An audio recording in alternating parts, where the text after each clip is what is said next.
And we are live today with Smobler Studios. How are you guys doing? Loretta is not here. Hello. Oh, she's here now. She Hello. made it right in time. You have to stay hydrated. Hey there. Yeah, I gotta stay hydrated. Hey, are we all live? Yeah, we are live. How are you? Hey, everybody. Hi there. Hi from Singapore. I'm Loretta. Hi, everyone. Hello, Hello everyone. from Singapore too. Yeah. Hello from Canada. So This is let's great. start. Thank you for having us on the show. Yeah, go ahead, Professor. Go ahead. Thank you for coming on. It's a pleasure to speak to you guys. Let's start with a quick intro. Who is Loretta and who is Raul? Okay, so I guess ladies first. So Loretta, I suppose you can Google me, but then I started as a professor. I'm an author, but I also ran a creative agency. And in my latest incarnation, as most of us are in this space, we are, I suppose, metaverse architects, and we are co-founders of Smobler Studios. Woo! Make some noise, folks. And Smobler Studios is what we like to think is a metaverse architecture firm, and we design worlds and we try to bring communities into Web3 and the metaverse. And with that, I shall hand it over to my co-founder, Ruel. Who is Ruel? Ruel? Hi, I'm Ruel. I'm a co-founder of Smobler Studios. Um, I'm a designer. Also an real life architect, and yeah. So I've been in this space for like a year already. So it's a very good platform where I can translate all my skills in architecture, design, and my love for gaming. So it has been a fun journey so far. Nice. Yeah, and actually, Ruel and I were acquainted years ago before the metaverse, right? He was actually in Singapore, and I co-founded an agency with my brother called the Activation Group, and actually Ruel was one of our designers, and we just kept in touch this whole time. And I think how this really started was over COVID. Ruel was home, and he discovered, chanced upon Sandbox, and we'll leave it to you to quiz us more. But he chanced upon Sandbox, and we decided, okay, we'll just jump into this brave new world. And here we are now, because clearly it's a thing. And so here we are and on your show, Professor. So how did you discover the sandbox? That's And definitely a Ruel question. Yeah, but go ahead, Professor. And how do we discover no, Sandbox I'll, and? I'll let you answer the question first, and then the second part can come on. Okay, yes, sir. All right, Ruel. How did Okay. you discover the Sandbox? Um, early 2021. I was actually studying VFX because I was planning to go on that like industry as well. So I've been learning a program called Houdini. So through Houdini, I've learned about what voxels are, and then when I was at home doing my assignments, I had like um, um, a a news program in the background. They've been discussing about virtual lands and how the virtual lands has been like a like booming economy. So I've tried to search what are these virtual lands are. So I found out. So that's when I found out about Sandbox and the Decentraland. And then what attracted me most about Sandbox is the aesthetics of it, like more of like a uh, Minecrafty experience. And then when I found out their proprietary tools like Vox Edit, I connected it directly with what I'm studying, which is Houdini. So I was like, oh, this makes sense. Let me check this for let me check this out. And yes, so a year later, so here we are. Yeah, so it's really serendipitous. And this whole time, too, I'm actually based in Hawaii. I'm just here back to visit family. And this whole time, I was based in Hawaii, and Ruel reached out and said, hey, we discovered this thing called the Sandbox. And I have no idea. I don't game at all. And right, truth be told, right? And but I said, sure, this sounds like such an interesting concept. And just the thought of just being able to be part of this like creative economy, because all of us are just artists, right? That's who we are, like we crave to create. And so we just decided that, yeah, like just jump in. And yeah, and then things blew up. And so yeah, I guess the rest is history. Great. And when you first heard about virtual lands, what was your reaction? Because that is something that not a lot of people are going to be bullish on when they first hear about it. Yeah, I'll jump in first, and then Ruel can come on board.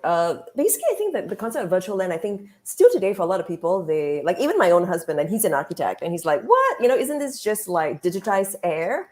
But I think in many ways, I think yes. On the one hand, we can understand how completely ridiculous it sounds. But yeah, on the other hand, if you think about just like basic like economics, right? I mean, what brings value is that if you have scarcity, right? Even if you think about objects like, say, an Hermes bag or whatever, right? Insert expensive, valuable item. There's usually this notion of scarcity, and I think there's something very salient about the rationale about the virtual lands, in that you're actually saying that, and I think that's also why we believed in like the sandbox. Philosophy, because they come up right and say we have like 166,000 plus lands, right? And this for me makes a lot of sense, because you're saying that this is not going to be just digitized air when I can just continue to create lands, but you're saying in our system we're just going to have these like 166,000 plus lands, and this in a way will drive up value. And so to me, I think that in itself sounds pretty sound. And also for me, in my two real homes, which is Singapore and Hawaii, both incredibly expensive real estate, right? Incredibly expensive, as you would know, Professor. And then also looking at how young people are these days. They're constantly in their games, right? I mean, they live in these roles. This is their community. They put on their skins. They go out, they meet their friends. And like, I'm like pushing 50. So a lot of my friends have young kids, and they're like, all our kids don't want to go out, especially over COVID. They'd rather just play a game and like hang out with their friends in their communities.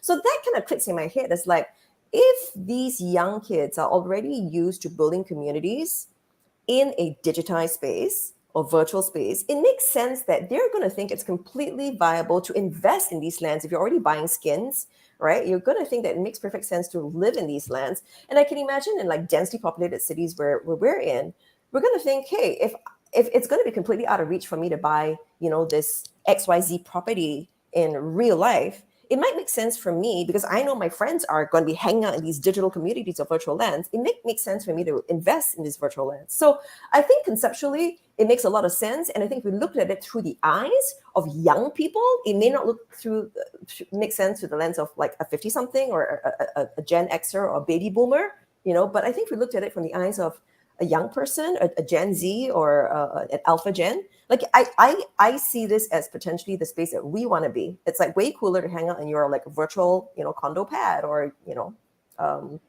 your virtual space. Ruel, what do you think? When I first learned about virtual lands, the first thing that came up in my mind is what can you do with it? So like as a builder, as a real life builder, I was like, okay, so what are the things that I can do with this virtual land? Mm-hmm. And that's one of the first things that I've researched, and thankfully, like I found like Sandbox first, and how and I very much like how they built their like ecosystem, and being very creator centric. So I was like, oh yeah, this is literally a great like venue for me to showcase my skills, things like that. And also, like when I first learned about virtual land, it made sense, especially when it was tied to NFTs. Like even like years ago, I've played a lot of the MMORPG games, and I was like really surprised how much money people spend on game items. Like I've played this game where there's like a gacha system where people bid for an item which costs like around $2 million, $4 million. And so when I learned about NFTs and this space in general, it was like, oh, that makes sense. But because like now we can own those NFTs and not the developers. So yeah. Yeah, and I agree. Like, I used to be a big gamer back in the day as well, so virtual lands to me just makes sense. Now you get to own. Like, I was a huge fan of RuneScape, so Yes. whenever there's like a virtual land, when I first heard about virtual lands, I'm like, oh, so I get to own a piece of RuneScape and I get to build businesses on it, and I get to earn cryptocurrency from my virtual land. So it's not just like the digital scarcity aspect of virtual lands that makes it attractive. These are productive assets as well. And it's I was on the bus today and like this like 10-year-old boy took out his phone and talked to his mom about NFTs. So that was just like a crazy moment to me. And after that I'm just like, how does this 10-year-old boy know about NFTs? Like we must be either like, Gen Zs do value NFTs more than older people, or we are in an extreme bull cycle. I think it's a bit of both. But I think it's a bit of both, and because I'm an educator, it's always like I play different. I have different hats. Right? As an educator, as a brand marketeer, I think one of the things that I have to do is to constantly be on the pulse and get the zeitgeist of things. I may not be a gamer, I may not be a developer, but the thing is, I'm always constantly watching people. Right? That's really what we do, or at least what I do as a brand marketeer, as an educator. And I think, if you think about it, our 10-year-olds don't get a chance to build the worlds that they live in, right? It's built by people like us. So I think that it is important for us to be able to see the world from their eyes, and to see, because to your point, the 10-year-old on the bus knows about NFTs because that's the world he inhabits. And his parents don't get to see it because he sees it through his little world, literally, with millions of other kids his age. So I think this that we're doing, it's like, one, it's fun because it enables us to be a child again. But I think more importantly, we are able to build an ecosystem, a creator economy, in a way that benefits them, seeing it through their eyes, in a way that, like for me growing up, I always felt like I was a Gen Xer in a millennial or an Alpha Gen skin, because I always felt like I was always a little bit too ahead of my time, a little bit too out of touch, right? Like I could always create like the next big thing, but then it takes a while for like, the masses to sort of follow on. But I think today with technology and with the worlds we're creating, I think it's come to a point where creators and the technology has finally kept up, and like we can actually jointly co-create something, which to me is the most exciting thing. Because for me as a creator, as an artist growing up, I always felt like I didn't belong in this space, because I was always made to feel like you're second class, right? I mean, I even remember like being a top student in class, like I wanted to study the arts, but like back then in the education system, if you were considered smart, then you went to like science classes, and science classes are literally labeled A and B classes. And you chose to go to the arts, doesn't matter if I'm a top student, I would have to go to the C and D class. So you almost already as a child are told that you're a second class citizen if you're an artist. But I think today, with like the creative economy and the tools that we're having, exactly the stuff you're talking about, Professor, that it's not just digital scarcity, but it's really operative, it has value. I'm generating, I'm a part of, like, now we're the front seat driving this creator economy. I find that so fascinating, in a way that I was deprived of that as a 10-year-old. Like I would not have been able to do that as a 10-year-old on a bus. I would have been told, get off your stupid game because it's so stupid, you'll do nothing as an artist, right? But thankfully I had parents who supported me. So yeah, back to here we are today. that's great. That's amazing. And I know you've already done a lot of exciting things, exciting architectural designs in the real world. So are you able to talk about that? Yeah, I'll Ruel, why don't you jump in and talk about some of the interesting architectural things that we've done in the real world, like even together in activation group. Yeah. So in real life, we'll actually like building retail spaces and That's right. exhibition spaces, mostly like for brands like Procter and Gamble, Macallan, and LVMH, like LVMH. Louis Yeah, Vuitton, Adidas yeah, stores. Yeah. yeah, Absolute Vodka. Yeah. yeah. So yeah. For example, currently we're doing an event space for LVMH. So yeah, so those are like the type of things we're doing. We're also like Loretta's background is also like handling and managing events. So we're also doing those kinds of things. So yeah. Yeah, so I think, Professor, to your point, I think what we did was we took our real world experience into Sandbox, into a digital world, right? Because the activation group was essentially a turnkey agency where we conceptualize, we create, we design, we build, and we also did the branding and the marketing and the manpower for our clients. And so our range of clients, like what we told you, ranges anything from Adidas to LVMH. And so we kind of term ourselves the retail specialist, and we actually designed a lot of the stores in DFS. So for those of you in Singapore, if you're familiar with Changi Airport, I mean, we used to build up all the DFS stores in Changi Airport, and as well as all the regional airports. So I think when Ruel and I came together to create our idea of an IP for Cobbleland in Sandbox, we thought that we would put our real world experience to good use, right? So instead of immediately saying we want to build a game, we thought we'll put our real world experience and create Cobbleland. So Cobbleland is literally, think of Cobbleland as like a world's theme park expo hall. It's like Marina Bay Sands meets Vivo City, right? So it's like this giant, mall, if you like, that allows us to bring in.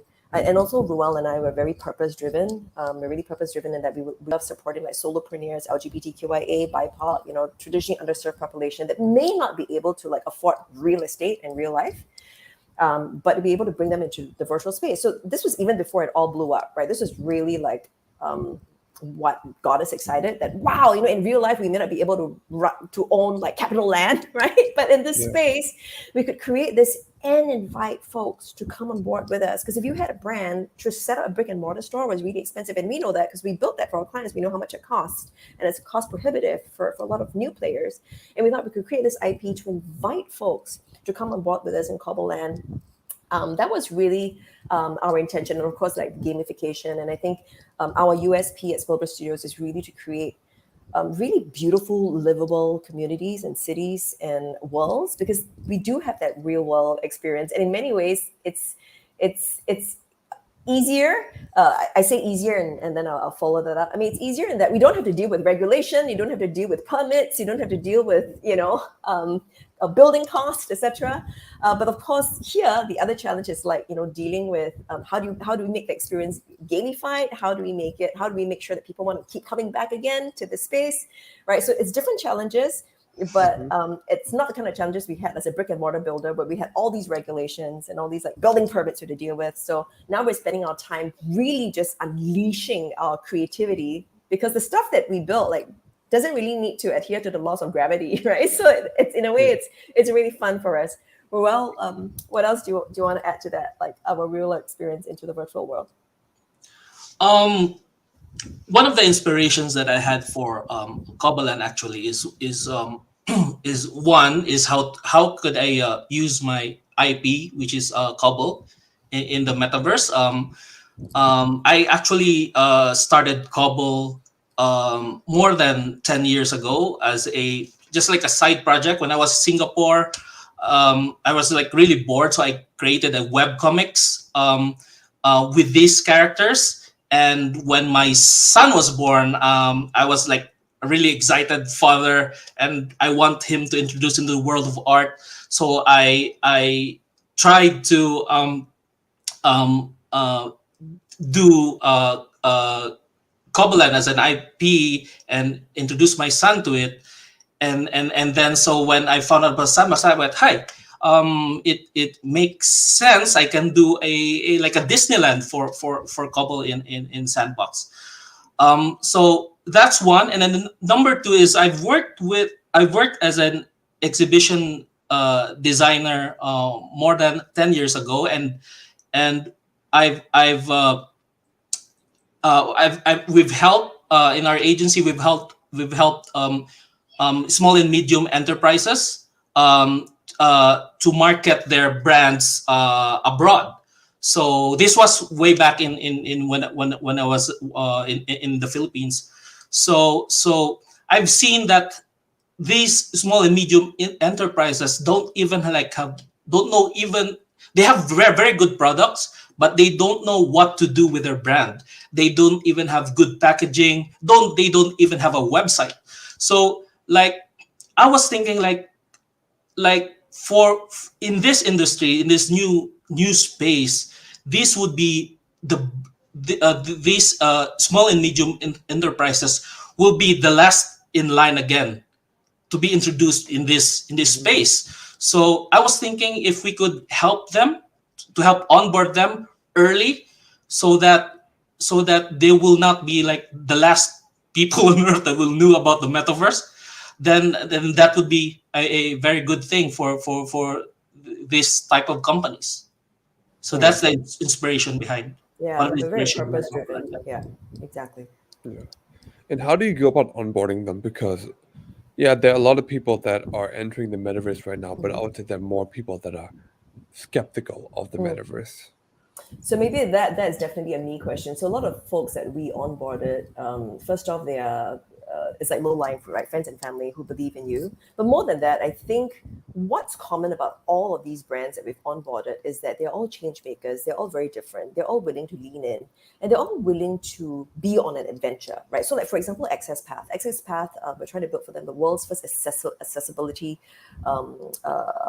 a path, right? A path. So basically, I mean, we were literally thinking about what about the hearing impaired, the seeing impaired, the mobility impaired? Like, how can we create spaces that are going to be fully functional and accessible to them all? So it's we're flipping a script, and we're actually literally even in our verbiage we said we want to cater to disabled and non-disabled people. So it's like, you know, and if you think about it, right? I mean, you can't tell, like I look completely normal, but Ruel knows I have an invisible disability because my joints are deteriorating. But our point is, you know, this world would probably attract a lot more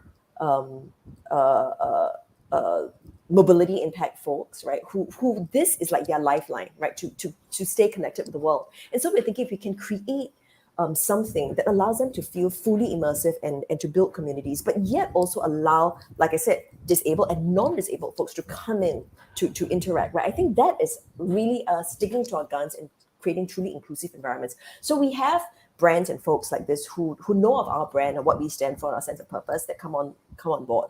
And then we also have, so it's the very purpose-driven brands. Then we also have folks like the Bhutan Tourism Council, and that's really because of my work with Bhutan. I used to be, I still am a consultant for the Kingdom of Bhutan. So they're really interested in what we're creating, right? So they're a small country with limited resources, but they're always trying to see, okay, how can we get ahead, right? And so we formed partnerships, and they're coming aboard with us. As for some of our other partners, the food bank is really interesting. You'll probably hear of the food bank later on in the month of April, because they're going to be the first NGO that will go ahead and accept cryptocurrency. So they're going to be the first in Singapore. So we'll do a big press and a big launch for that. Wow. And then we have That's other, alpha. yes, exactly.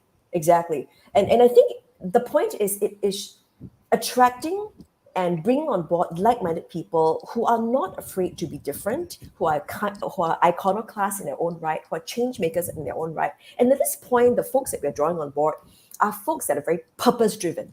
They feel like they want to be able to make change their own way. So like Gems Cocktails, Dark Pixel, these are like friends of ours, but they all believe in the vision. They know that immediately it is not about generating tons of money, right? They're not like crypto pump and dumpers, but they want to be early movers. They want to learn. They want to understand how to communicate in Web3, in the metaverse. They want to understand how to build brand. So these are folks that want to experiment, fun, keen to learn, keen to play. And so that's the kind of folks we're seeing come on board. And Ravel, for example, is a team of first-time entrepreneurs who are creating like a digital fashion a brand, and they want to launch it first in the metaverse, and then eventually, go towards what I now call, like in our own little unit, like an M2M world. It's a metaverse to modern world, right? Which is like kind of flipping the script. Like it's like O2O. Back in our industry, we say O2O, which is like online to offline. And increasingly, we're seeing that we can be creating brands awareness through the metaverse, and then going out eventually even to the brick and mortar stores. So we see a lot of change makers in this space. Yeah. Yeah. It seems like Singapore is very pro crypto NFTs compared to other countries. That's what I feel, at least. Do you feel the Yes. same? I absolutely think so. And I think it's a variety of reasons. I think one, Singapore has always been very pragmatic in the sense that because we're a very small country that became democratic in 1965, right? And I think we were all tooled by our late Prime Minister and recognizing that we were orphaned, right? In many ways, when we talk about the history of Singapore, countries like to speak of narratives and saying that we became democratic, right? But Singapore didn't become democratic. We became orphaned because Malaysia actually kicked us out of the federation. And not to go into history lesson, because I know we're in such a futuristic space, but I think that is a really important marker of being Singaporean, is that we're always reminded that people are our only resource, and we don't have natural resources. We don't even have our own water, right? I mean, now we create new water, but it's a process of investing in people and technology. So I think that is really essential to note about Singapore, that it has always recognized, even from our ethos and our infancy, that we have to, one, invest in people and recognize that we could never compete with our neighbors, right? We don't have a hinterland. We can't compete with Vietnam or Myanmar or Philippines because we don't have natural resources. And we obviously can't compete with China and India in terms of manpower. So the only real value add we have is to educate our people so that they can create value-added services, and we can then compete in premium spaces like technology. So if you think about that, it becomes quite natural that accepting crypto or being one of the first countries that embrace crypto is a natural step. And also because I think Singapore knows that it has to be competitive. If the world is, it's always looking to see new trends, and it's always taking pragmatic steps to embrace what will take Singapore forward in the next leap. It's always like 5, 10, 20, 25 years ahead. So yeah. And it's almost like you better be part of the game than be left out on the bench, right? So you want to come in, you want to see how you could be a player, even if you need some regulation, at least it's there and you're a big player as opposed to being left out in the game. But yeah, you're absolutely right. I think that's a right sentiment. Yeah. And from transitioning from being architectural designers in real life to the metaverse, do you think the metaverse forces you to be more creative because now you don't have to, the laws of gravity or physics or whatever, they don't apply anymore? Yeah, well, that's definitely a you question. Yeah, definitely, because there are like no like real life like parameters that we need to consider. But also I've learned, like, well, like building in Sandbox, that you also like anchor on reality as well. So like if you build like building fantastical like things, and that things that we can build in real life is what we like aim for, really. But like sometimes when sometimes like you want to anchor the reality in the metaverse at first, like to make it like more familiar. So yeah, so that's what I've learned so far. But yeah, but definitely it's a very exciting place to build in, with no like restrictions at all. Yeah, and I think every builder is different. I remember that. I mean, there was another builder that asked us for advice, right? And what I realized was that our USP, given the fact that, I mean, we are a team of real world builders, and Ruel, my co-founder, is an architect. I think he sees the world from like, how do we build community spaces, right? Whereas, I mean, someone else that is very skilled in, say, gaming will come in and say, how do I build a gaming world, right? So like the world serves the gaming utility. Whereas for us, because we're real world builders, we're always going to think, how do we build the community? So I remember when we were advising another partner that said, hey, do you mind advising me, because I'm building my world, I'm not really sure. So I remember we looked at it, and one of the first things that Ruel did was to immediately suggest spaces where there are social hubs, there's community spaces where people can congregate, like what are the areas where people can come to. And I realized that is something inherent in the real world architect's psyche. They're always thinking about spaces where people can come together, connect, congregate, right? They're always thinking about these spaces. Is it a big fountain? Is it a big social hub?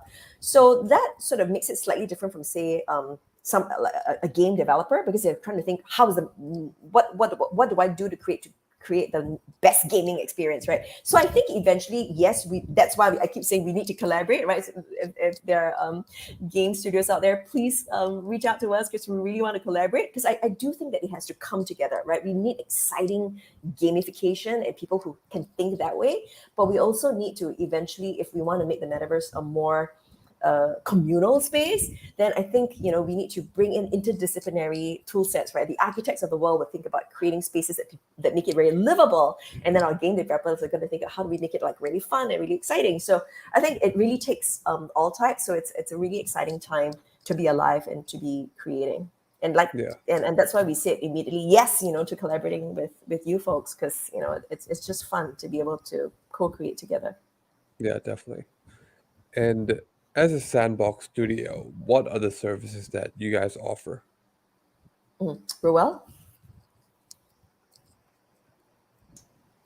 Oh, can you answer that, Lorna?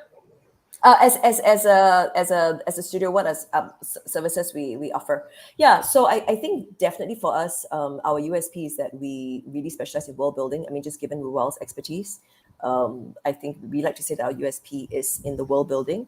And we also have a really good team. Now our team has expanded to a team of about 15. So we have really highly trained and just very creative voxel artists that we have from all over, from Brazil to UK to Canada to the Philippines. We've also onboarded a studio in Bhutan. Again, cross-reference what I said earlier. I was consulting for the government for over 12 years, and I still keep really close ties. In fact, our CFO is from Bhutan. And also the part of us that's very driven by the sense of purpose. We want to be able to create and uplift the community, because the Bhutanese are really keen to learn, but they don't really have a lot of access to opportunity. And there's a lot of unemployment in Bhutan because it's up in the Himalayas, right? And COVID has really decimated tourism as well. So Rural and I were also thinking, what could we do to, in our own small way, we're not rich, we're not like a big studio, right? We're just two co-founders, but we're saying, what can we do to generate opportunity for folks. And so we're really excited that this has allowed us to work with, young, talented artists from the Philippines, from Bhutan, and, just being able to bring their points of view, their diversity, their artistry into the world. I think it's really exciting, because I truly believe that if we get a front row seat in co-creating a world, let's make it so much more diverse. Let's make it so much more accessible. Because in the real world, we see a lot of structures are really dominated by, excuse the phrase, pale, stale, male. So it's really nice to see just so much more diversity in the worlds that we can really create. Yeah. Yeah. And you mentioned that the unemployment rate in Bhutan was high. Do you think the metaverse in 4 or 5 years will decrease unemployment rate? Sorry. If we looked at what's happened with Axie Infinity, of course, this is where I defer to Ruel and ask him to jump in as well. I want to think so. And I think that is why I really believe that if we collectively have a front row seat in co-creating the future, let's think of how we can generate more opportunity, right? In a way that I felt that I had to, when I was growing up, had to really generate. I was always an entrepreneur. I had to really go out there and have a lot of grit and resilience and gumption to create opportunities for myself as a young Asian woman, right? And against like huge capital, like how do you make your voice and your brand heard? And so I personally feel very strongly that, at least for us at Smobler Studios, we want to collectively be able to create those opportunities. And that's why we want to invite collaborators on board that say, if you think alike, if you feel that you want to be able to create these opportunities as well, to open up the creation to, developing countries. Because to me, I actually think that so many of them are really talented. Every time I travel, say I go to Myanmar or Thailand, I look at all these artists who are so talented. They're just peddling their wares on the street. They're nameless, they're faceless. Why? Because they're uneducated and they don't have the tools to know how to brand themselves, right? And they look at someone else and they get their art in Sotheby's and and it's like the only difference is that those folks had access to opportunity, they had access to capital, they had access to network. Yeah. And so if we are able to, in this world we're co-creating, be able to open those worlds, and right now those worlds can be immediately open to millions, right? Because we're online. You're not even like relegated to like a physical geography in the United States or the UK, where traditional old money was held in, right? Like if we could open more of our like crypto enthusiasts and or what I call those that have made some like crazy internet money, if you could generate some of your crazy internet money and support underserved communities, right? I think that we would be making a little revolution in our own time. I think that's very meaningful. Yeah. Mm-hmm. Yeah, I guess like the only problem is, since the metaverse technology is so new, it might take a while for them to onboard into the sandbox of the central land easily?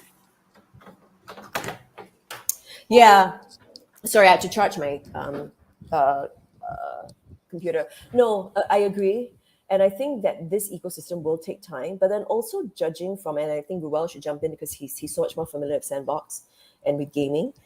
But I also think that looking at just how many kids these days are already naturally playing these games, especially in developed countries, it is, and because they're in these worlds, their parents who have some access to money, right? We're talking about the middle classes. What am I talking about? Like the super old school money, right?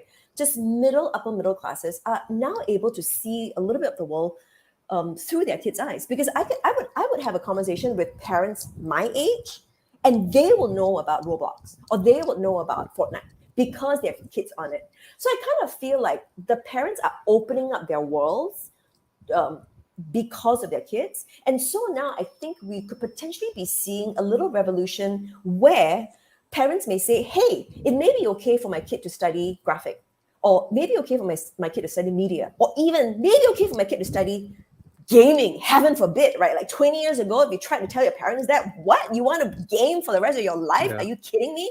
But I think today, that is now like looking more and more possible, because I have folks my age coming to me to say, hey, I'm interested to learn about crypto and NFTs and metaverse, not for any other reason, but because they want to learn how to engage their kids. So they want to create a little ecosystem to enable their kids to thrive. So I think if we see these, multiply in the millions, we could actually see the uptake and change rate faster than we saw in previous decades. Yeah, that would be my sense, and that's why we want to be part of it, because I see it happening faster than previous generations and decades for sure. Yeah. I mean, technology is always improving at an exponential rate. Oh, yeah. So And I've also like noticed that it's more of like the developing countries who's adapting cryptocurrency and NFTs fast, Yeah. more than the US and Canada, I think. Yeah, because they have a strong central bank that's like trying to resist it, right? But no, you're absolutely right. Yeah. yeah. And I saw on your Twitter that Cobblestone is a social hub, a theme park, and exposition showcases companies, brands, products, and intellectual properties. I guess the only question is, can you touch on the theme park? How does one build a theme park? I can't even speak it. A theme park inside I the know sandbox. it is way past midnight for the both of us. Well, it is Cobbleland, although it does have like the cobblestone sort of look, but it is Cobbleland. I'll defer that question to Ruel, because that's his imagination and his fantasy. Yeah, the theme park. Oh yeah, like, the theme park is like more closely to like the theme park experience, not really like the moving like roller coaster things like that, because we don't have like features in Sandbox that like that will suppose like to do these kinds of things like rides and things like that for now. But yeah, just more of like hopping into like Universal Studios when you're in Singapore or Legoland and experiencing um different spaces or different themes of spaces, things like that. So it's more of Yeah. like that kind of experience for now. Yeah, So- and it's also from our brand experience. Like when we think about a theme, it's like we have the follow through from everything. Because whenever we're doing branding and marketing, right? So for example, even if you're say, let's just say Cobble, or let's just say Lego, right? Everyone knows Lego, right? So it's like if you go into a Lego theme park, or a Disneyland theme park, like everything from the design of the space to the experiences you have, right down to the napkin you would have, right? Everything would be branded, right? So I think that is our example of like using like a theme park, like literally as a theme. Like you'd see visually, viscerally, you'd see that theme as you run across our creations. Yeah. So it's very intentional and very well thought through from the minute you enter our land. Cool. And out of all the metaverses, why did you decide to go with the sandbox specifically? Now that's definitely Ruel. Oh, definitely because of aesthetics and ease of use. Like for aesthetics, yeah, I like this Minecraft like Roblox type of aesthetics, and but like but even more detailed. You could do you could do custom animations and things like that, and also like how Sandbox is more focused on the creator economy. So that's what attracted me first mainly. So yeah, but definitely we're like part of like our plan is to not only build for Sandbox but to also build for other metaverses as well. So Okay. yeah. Have you decided on what other metaverses you're going to be building in, or is that too soon? I I don't can know. take that You question. can share. I can take that question. But yes, I think we are also exploring the other extreme. I think for us as creators, one of the tenets of design thinking is that you always try to design for like extreme users, right? So we sort of apply that in my own worldview. I've always been very extreme. I'm either extremely colorful and bold or extremely sort of like neutral. Like even my own dress aesthetic, right? So it's always extremes. I gravitate towards that. So while we have a very voxel metaverse, we're also venturing now into like a photoreal metaverse because we see us fundamentally as a metaverse architectural firm with a huge brand background because that's who we are. We're brand marketeers. So we also see that some of our clients have very different needs, right? Some like the Adidas's, right, will want that like hip, experience and be next door neighbors with Snoop Dogg and be with Walking Dead and Smurfs, right? But we also see some of our clients that want very understated elegance that looks like real life, that looks very much like the world that we're experiencing. We've actually already onboarded a local F&B client. They're one of the biggest F&B brands locally into a photoreal metaverse. And, we can review that later on because it's not launched yet. So we're not at liberty to review more details. But yeah, I think the long and short of what I can share is that we're also venturing to the extreme end, which is like a photoreal metaverse, which is also really challenging and fun for us. Okay. And outside of graphics, would you say that the Sandbox and the Minecraft is similar? That's definitely Ruel. Um, a bit, but not really. Like for Sandbox, you can. I mean, like you can do a much more detailed like asset compared to Sandbox. So yeah, that's what's like the plus factor of doing this in Sandbox as well. Okay. And as an artist, like, where do you draw your inspiration from? Do you ever run out of ideas? And if you do, like, where do you go to find new ideas? Oh, day to day, every like my inspiration, like my everyday, my day to day, like for example, when we were heading to like Austin, when I was in the airport, I was like listing like the type of assets that I could like create in the Wow. metaverse. Just being at the airport, I listed like 50 types of assets. So things like that, and also like just like being like just like in a private space. I like there's a lot of like inspiration coming like every Yeah. time. So I'm never bored actually. Yeah, Like, and I think that's why Ruel and I enjoy each other's company because we're both artists, right? For me, I'm conceptual and I do theater and performing arts and live, right? And then Ruel does like the graphic, the animation, and the voxel art and all of that. So we're really complementary. But I think the one thing that we are really alike in is that we're kind of like childlike and that we're able to see the world through kids' eyes and see it through their eyes and have like multiplicity and of perspectives. And we're also able to draw inspiration from every single thing. It's like everything that we see, we're like, oh my gosh, look at that. That's really interesting. And to someone else, it's just like a tree or it's just like a bin, but like to us, it's like, it's fascinating. And we would like look at it from like really curious eyes, like a child. And I think we Hmm. always said that, we talk about it, right? But it's real, never lose that sense of imagination and curiosity and sense of play and fun because, it was hard for us like, as 20, 30 somethings trying to make a career in this space. But hey, look at where the technology has taken us now, right? We're able to actually be thriving in this economy, to be creating some of these things that, previously we could only imagine of. And so, to kids or parents listening in, I know most of us are builders, so we're preaching to the choir, right? But yeah, to never stop believing and having a sense of play and imagination. I think that's so important, right? Yeah, it For is. us. It is. Yeah.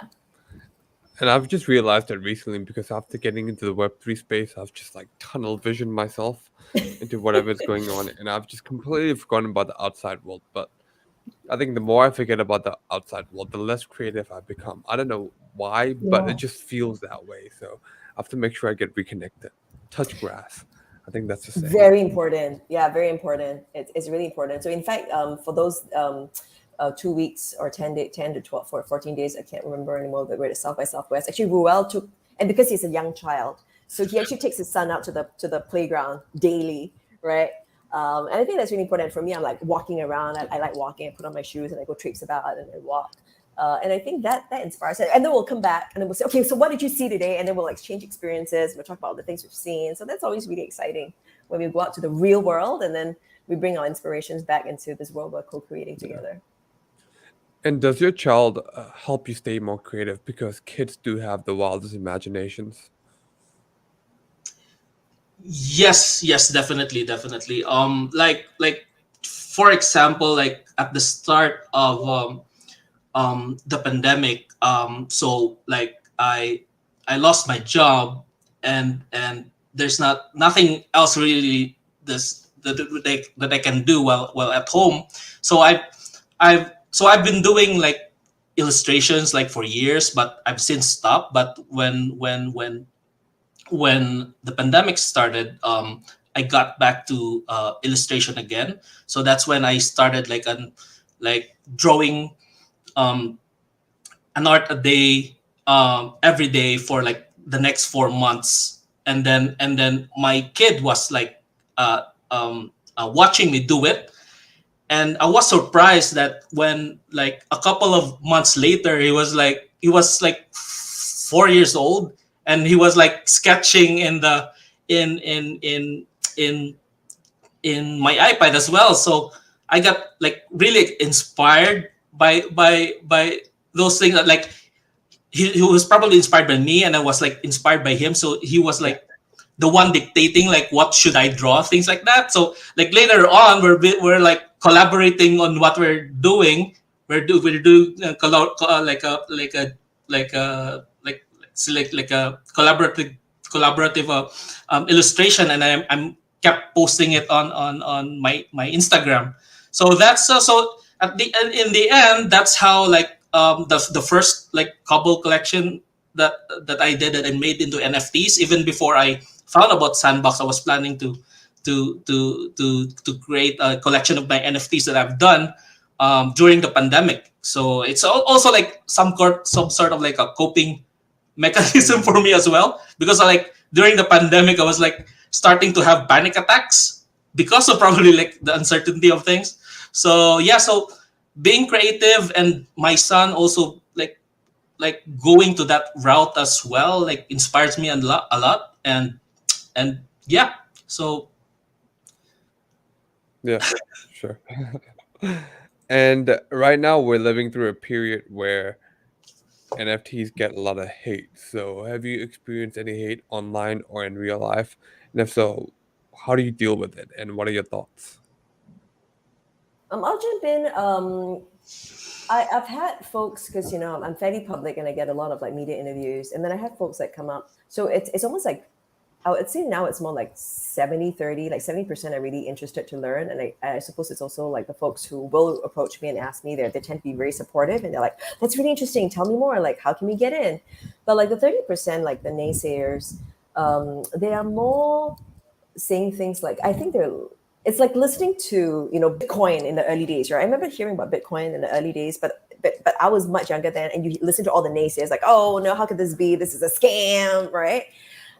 So I think it's one, lack of information, misinformation, and just not being very willing to sort of lean in and change. So I think part of what I do, it's also my personality as a communicator, as an educator, to also just share not so much about the crypto pumping and dumping part, because the fact is there are some bad players who are doing that, right? Lots of rug pull projects and all that. And the fact is there are lots of good projects, but as with life, right, it's always the one bad egg that will get the attention. So I try not to focus on that, but really pivot the conversation to really explaining what blockchain is, right? It allows you to finally like have digital identity, right? And then explaining them what NFTs are, it allows you digital ownership, right? And when we explain things like that and explain about how we are now being able to be part of a creator economy. So I try to steer the conversation away from just the crypto pumping and dumping investments part. I mean, one primarily because I don't know that world very well, right? I don't do that, so I don't really know. So I try to steer it towards the possibilities, the opportunities that it brings, right? So more high level conceptual discussions that I like to have anyway. And then they're like, oh, I can see why now it's, because if I say like, okay, like previously, so I gave an example of, say, if you're Van Gogh and if you're a painter, right, and back then if you sold your art, that's it, right? And Van Gogh died penniless, right? I mean, and we all know that, but it's like, today, and with your NFTs, I mean, the creator will always like, get remunerated, and it's not just about the money, but that you can actually say that this is the creator because there's actually a digital imprint.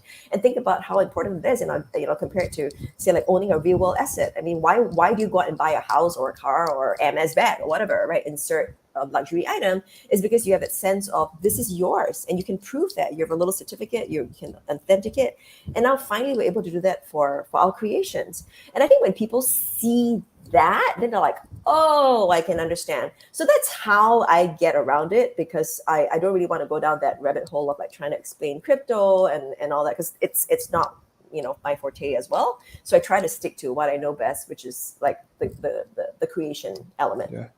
Ruel, what about you? Like for me personally, I haven't really encountered someone who was negative about this space.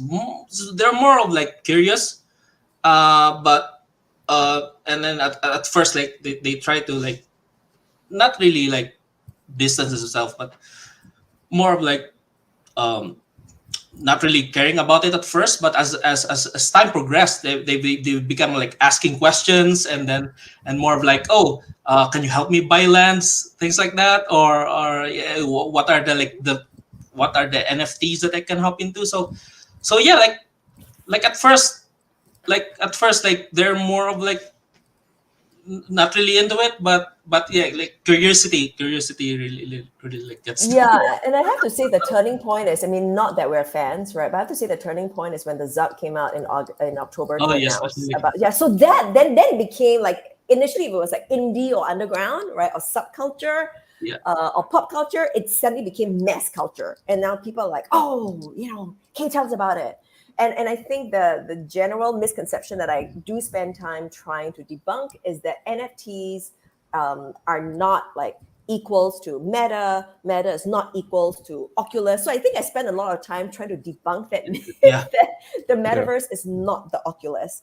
Because like I said, the Zuck is just so powerful, this media, that when it came out in October, then I have questions like, oh, do we all have to wear this thing? So I spent a lot of time trying to explain that the metaverse is not the Oculus. Yeah. We did a lot of like educating people of what the metaverse is about. There's also like one conversations we had that he thought that having this plot of land in the metaverse will also equate of having those land in real life. Yes. So that's why he was like panicking. He was like, how can I have this this area of the land minted or things like that, because they said that it's already in the metaverse. It was like, so we need to like educate them what, because there's a lot of misinformation about the metaverse, especially of like doing the VR thing. Although that could be the future, but I don't think like every people like would want to like wear a VR headset just to be in the metaverse. So there's a lot of like different pathways. Yeah. Awesome. Yeah. And that's pretty much it for today. Thank you guys for coming on. That was a very good chat. I really enjoyed that. I enjoyed that too, Professor. Thank you. Thank you so much for having us. We really appreciate this. Anything else you guys would like to say before we end the stream? If anything, come see us and come join us in Cobbleland. Come check out what we're doing, and we're always really excited to have conversations with you. We always really want to learn, so you can join us on Twitter. I think Ruel is always on Twitter, so that's Smobler Studios. And for me, you can reach out to me, Dr. Loretta Chen. That's my IG and my website as well. And we're in a process of also building up our website, even though we're spending more time on Web3 than Web2. So yeah, and I think we're also on Discord. So yeah, it's all the Awesome. media, social Thank you media very much, channels. guys. Reach out. Thanks See for you coming on, around. and thank you to everyone that tuned in. Have a great day. Have a great night, wherever Thank you you so are. much.